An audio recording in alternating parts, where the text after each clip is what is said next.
Hola, soy Julio C. Páez y les doy la bienvenida al capítulo 58 de las palabras clave. La lectura como creación en el sentido sartreano y la lectura como placer en el sentido borgiano. Hoy vamos a hablar de varios autores y no vamos a hablar de ningún autor específicamente. Esto, aunque parezca contradictorio, igual tenemos un lindo libro acá para después concluir este video. Que tiene que ver, hoy la idea es plantear cómo se genera la creación literaria, la literatura de ficción, cuáles son los disparadores que hacen que una obra de ficción sea valiosa. Y ahí hay una discusión interesante si es la historia que se cuenta, la historia siempre es importante, pero también la forma en que es contada esa historia y cómo surge o cómo llega esa historia al creador literario, al escritor, y le da el impulso como para escribirla, como para narrarla, como para darle su voz, ¿sí? En realidad para construir ese artefacto que empieza a moverse con la escritura, pero que no termina de concretarse hasta que no ocurre el hecho de la lectura, como dejamos dicho en algún otro video anterior, esto de la lectura como creación en el sentido sartreano. Y hay un principio refiriéndose a esto. Nosotros dijimos cuando hablamos de Shakespeare que el argumento, por ejemplo, la idea de Macbeth, no el argumento, Shakespeare la había tomado de una antigua crónica medieval y después él la modificó y le dio sus características, lo que se llamaría su, entre comillas, impronta. Por otra parte, sabemos que Stendhal, cuando escribió su obra clásica, que también comentamos acá, Rojo y Negro, tomó el argumento de un proceso jurídico. Y me enteré, releyendo este libro, en realidad recordé este libro de William Somerset Maugham, que es 10 novelas y sus autores, que también la argumentación de un clásico de la literatura francesa del siglo XIX, que es Madame Bovary, Gustave Flaubert, también tomó la idea de un proceso jurídico.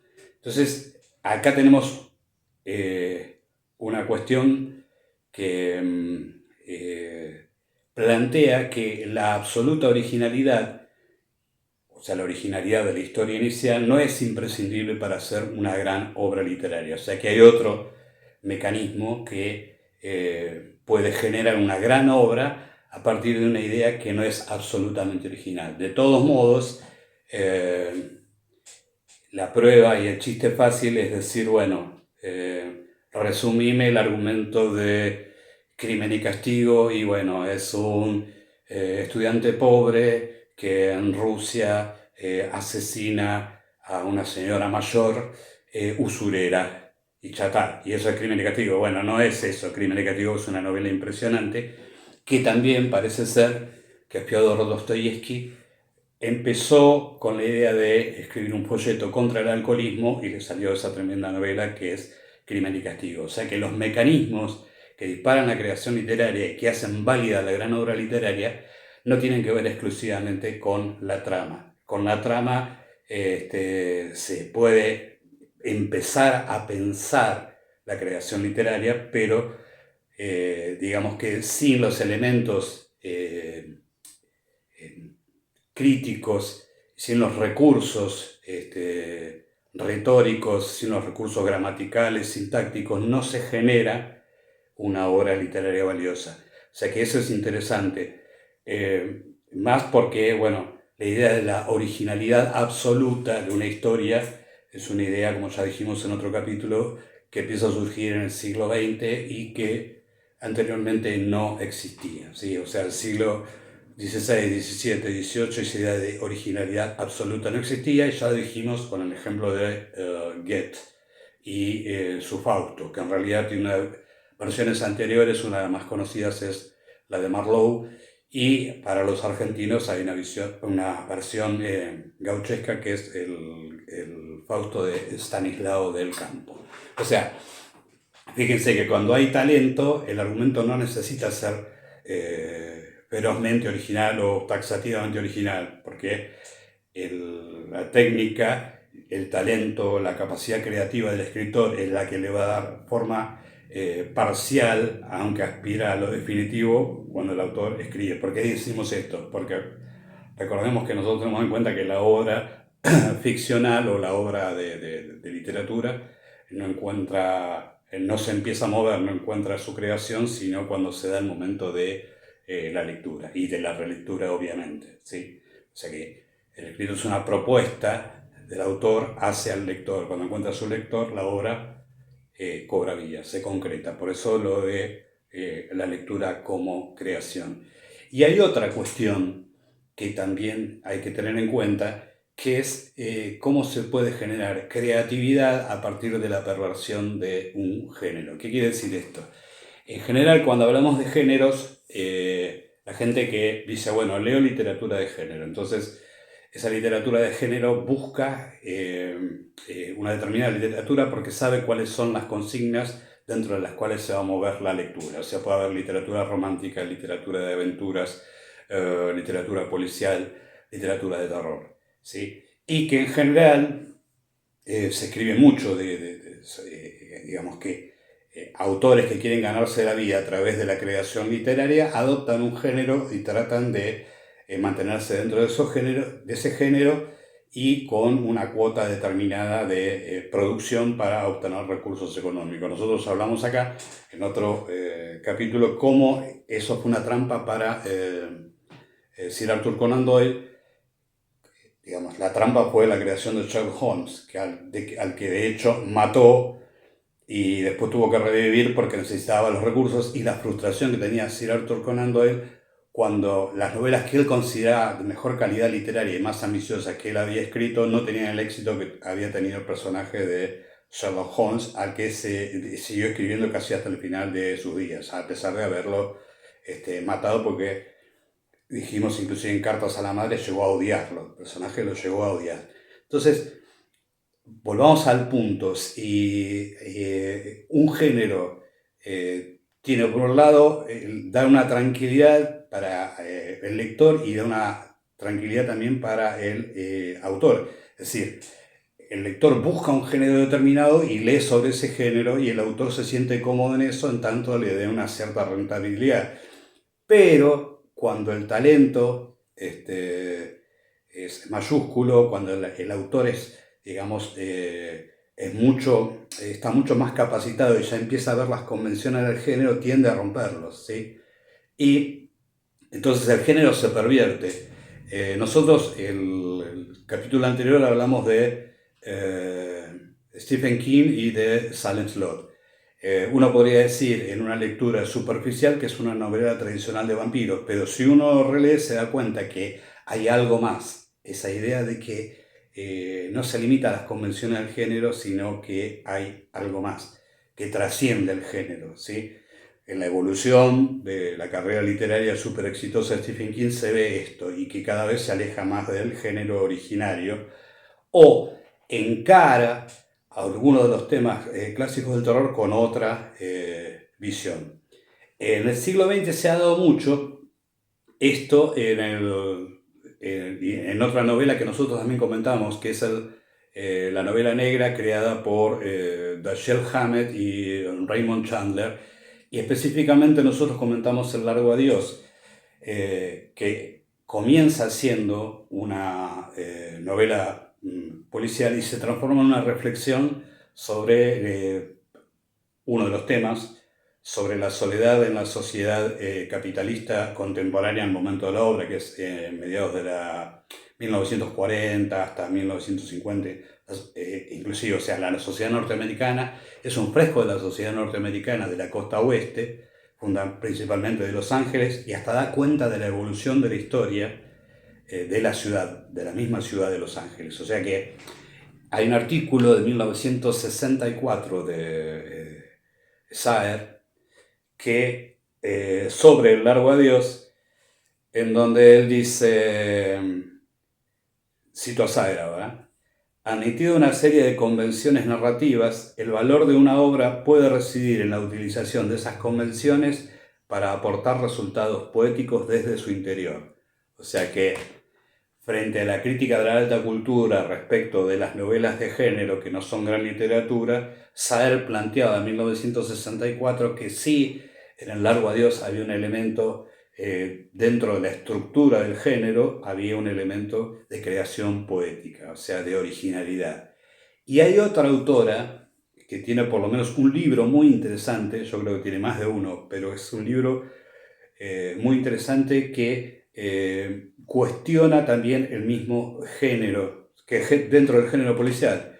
La autora es Patricia Highsmith, y la novela que rompe para romper los esquemas del género es The Talented Mr. Ripley, o en la edición en castellano está traducido como El talento de Mr. Ripley. Esta novela, la edición original, vamos a ver acá, es de 1955, ¿sí? O sea, hay después, bueno, acá en la portada tienen la foto de uno de los films que se hizo sobre, pues tiene una serie, Mr. Ripley.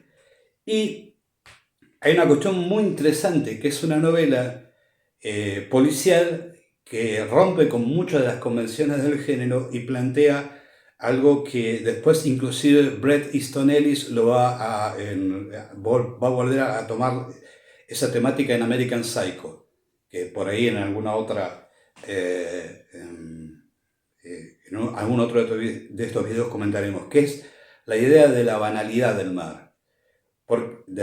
Y la maestría de Patricia Highsmith al pervertir el género es que habla de un joven ambicioso, bastante inteligente, bastante oportunista y evidentemente sin escrúpulos, que a partir de una situación de pobreza, digamos, clase media baja o clase baja con pretensiones de clase media y de ascenso social, se convierte en un asesino, ¿sí?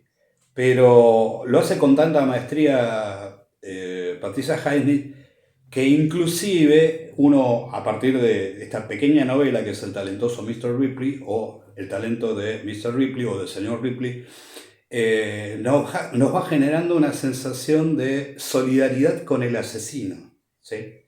O sea, porque es un asesino, digamos, espontáneo, no es un mafioso, no es un asesino, no es una persona premeditada que está acostumbrada a ejercer la violencia, sino que se va convirtiendo en un homicida a partir del interés económico y del ascenso social.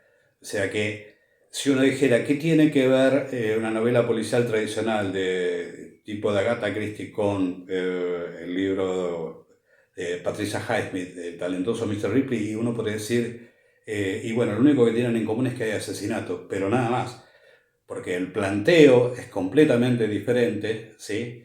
Es más, en general, las novelas el género policial tradicional tienden a delimitar claramente quiénes son los buenos y quiénes son los malos, y eso no, es como que tanto el talentoso Mr. Ripley como American Psycho piensan que en la sociedad esos principios del bien y del mal, que el homicidio está mal digamos, y debe ser condenado, están perimidos, no les importa a nadie, no tienen ninguna trascendencia. Es más, las relaciones interpersonales no tienen mucha trascendencia, a tal punto que, para demostrar eso, Patricia Highsmith en esta novela lo que hace es que el señor Ripley adopte una identidad, robe una identidad de alguien que él ha asesinado, ¿sí? Y como en ese círculo amplio de contactos sociales, él puede pasar inadvertido como la persona que no es. Que eso ya es un planteo muy, muy, muy inquietante. Y después tenemos otro libro, ¿sí? Que uno puede decir, después se escribió mucho, pero es la primera novela de Jean Le Carré, que es el espía que vino del hielo, se llama, el espía que surgió del frío, ¿sí? En realidad es como el creador de The Spy Who Came In From the Cold, el espía que entró desde el frío, ¿sí? que es una novela de edición original, es de 1963. Y que también, digamos, va a ser, escribe el libro dentro de una tradición de las novelas de espía, de espionaje, ¿sí? Y sin embargo también va rompiendo los esquemas de la novela de espionaje, porque uno tiende a pensar cuando, digamos, si uno ve las películas más que las novelas, creo que Ian Fleming fue mucho más visto en el cine con su famoso Bond, James Bond y 007 al servicio de su majestad, plantea una visión bastante frívola de lo que era la Guerra Fría. Jean le Carré en esta notable novela lo que hace es bajarlo a lo real, a la concreción real, a un nivel humanista, o sea que en realidad pervierte también el género. O sea, esa idea de que el género es una excusa para contar una historia cuando, vuelvo a insistir, cuando el escritor es talentoso, quiebra los esquemas, las convenciones del género y se va a otro lugar. Y, aunque parezca raro, vamos a hablar de un gran clásico de la literatura que empezó siendo la perversión de un género, ¿sí? Todas estas vueltas para llegar a esta obra que tengo acá, que es obviamente El Quijote, ¿sí? Vamos a tirar algunas puntas para ver de qué forma Miguel de Cervantes Saavedra crea, en mi modesto entender, crea la novela contemporánea, crea la novela moderna, a partir de la ruptura de un género.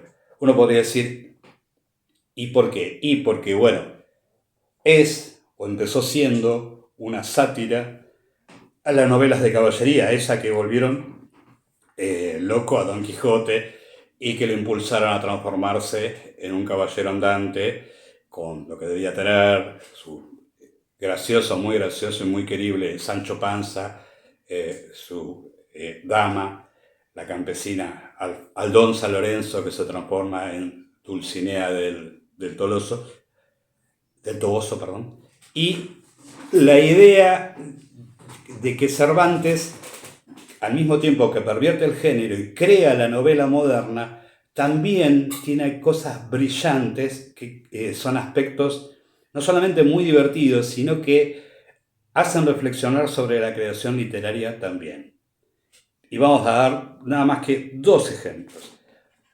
Después de la primera salida de Don Quijote, ¿sí?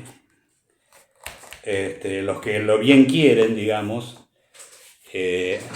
enterados de que entró en esa locura de convertirse en un caballero andante, porque se le secó el seso, o sea, el cerebro se volvió loco por leer tanto. O sea, acá vemos, y otra cosa interesante, la lectura puede llevar a la locura. Bueno, espero que a ninguno de ustedes les pase. Creo que conmigo no fue bastante efectivo en, digamos, volver un poco loquito. Pero dice, hay una escena, está en el capítulo 6, donde le van a revisar la biblioteca a Don Quijote, ¿no? Y van a censurar la biblioteca. Y van a ver que tiene una vasta colección de obras literarias. Y lo que llama la atención es que entre los libros que van a tirar, van a tirar la mayor parte de los libros, los van a quemar, y los citan, ¿sí? Y lo más gracioso es que el barbero, que es uno de los que está haciendo esa revisión, encuentra la Galatea de Miguel de Cervantes Saavedra. O sea que hay un cruce entre lo ficcional y lo real. Miguel de Cervantes Saavedra se mete como autor dentro del libro y es muy divertido porque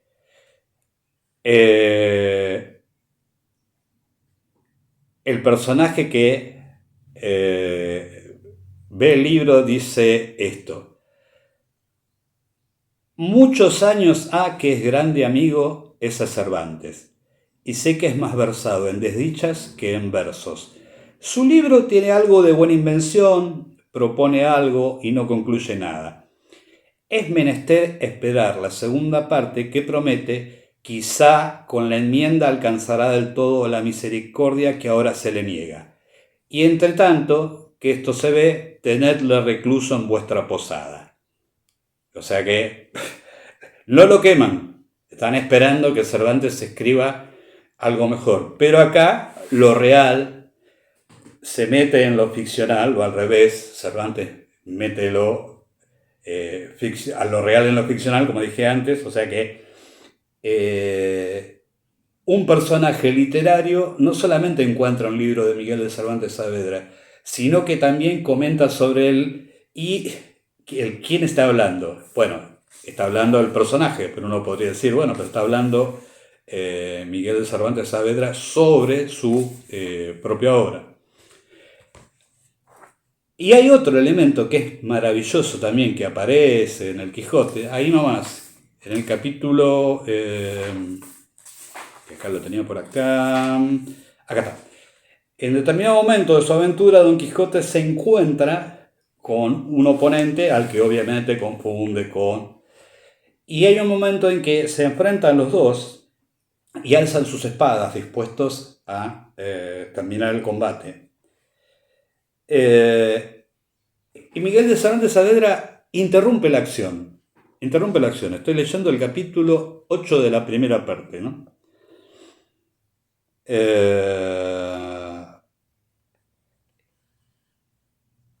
Cuando los dos se amenazan mutuamente con partirse al medio de un espadazo, ¿sí?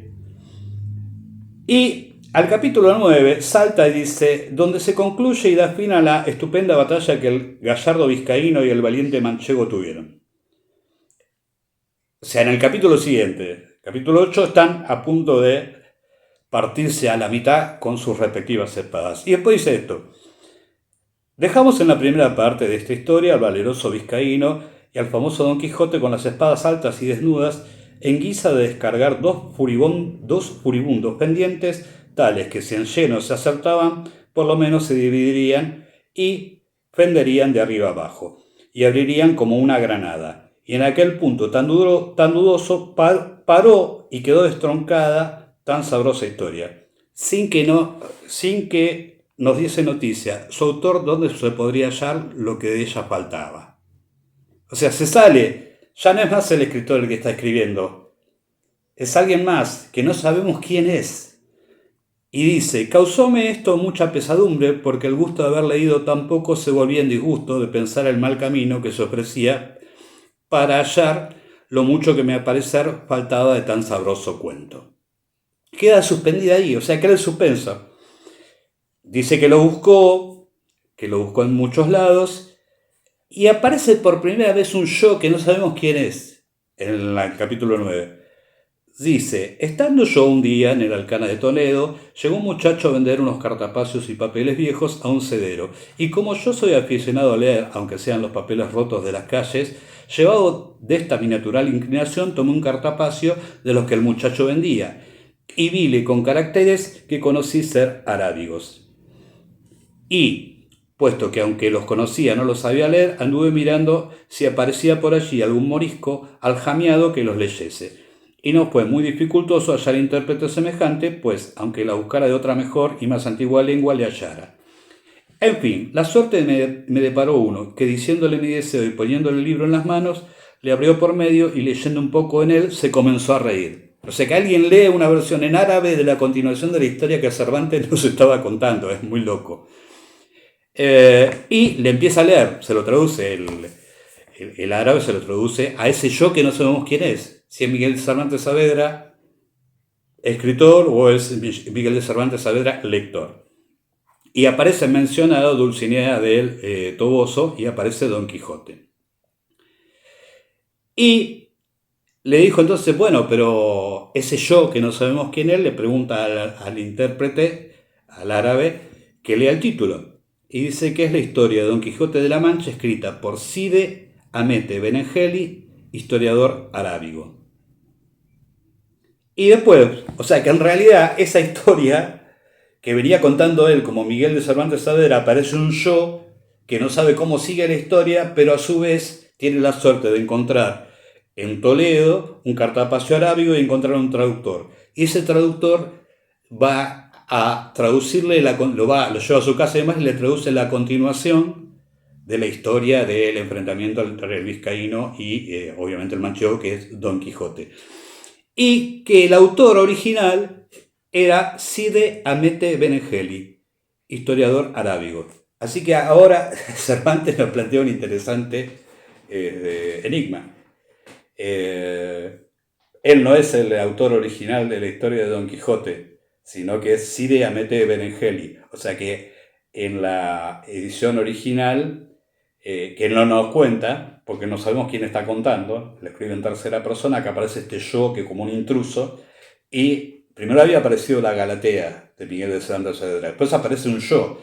Ese yo supuestamente es Miguel de Cervantes Saavedra, pero no es el escritor del Quijote, porque en realidad transcribe la traducción del historiador arábigo Cide Hamete Benengeli. Bueno, vean entonces cómo la literatura avanza sobre el mundo y los mecanismos de creación y de lo que dispara la creación literaria son variados, y obviamente todo el Quijote es una genialidad. Yo mencioné solamente dos, pues después aparece una anécdota muy interesante respecto de una versión apócrifa de la segunda parte del Quijote de la Mancha. O sea, vean que los mecanismos de creación literaria son variados, y cuando uno es adicto a la lectura como placer en el sentido borgiano, empieza a interesarse por los mecanismos creativos. Obviamente en alguna otra oportunidad hablaremos del Quijote con más extensión. Pero la literatura es una, y después muchas veces, o la mayor parte de las veces, los méritos de los autores están en la obra, pero si uno es un lector más o menos avispado y atento e interesado en la literatura, va a encontrar otros aspectos que por ahí la mayoría no encuentra. Por eso muchas veces pienso que esta idea de discriminar la literatura, o sea, dividirla por géneros, está bueno para clasificarlo, pero por ahí no está bueno para valorar las obras. Bueno, dejo planteadas estas incógnitas. Buena lectura, buena suerte y hasta la próxima.